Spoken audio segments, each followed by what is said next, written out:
আসসালামু আলাইকুম। আজ রান্না করছি যে শীত সবজি দিব ভাজি। প্রথমে পাতিলত পরিমাণ মতো তেল দিয়ে দিম। তেল গরমে আইলে পেঁয়াজ কুচি, রসুন কুচি, কাঁচামরিচ কুচি, টমেটো কুচি দিয়ে দিম।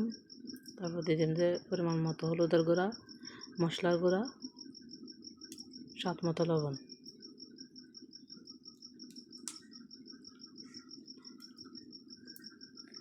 একটু ভাজি লইম।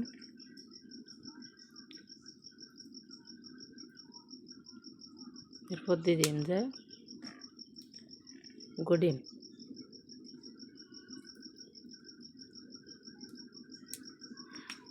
ডিম দিয়ে একটু সময় লইরে কষাই লইম।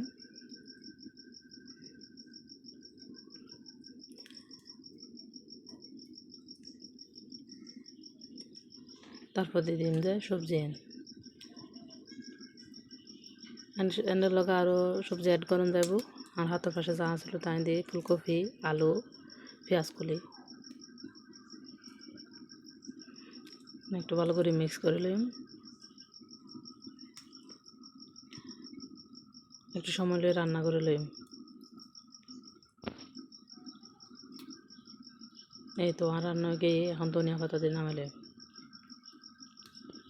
কেন জানাবেন।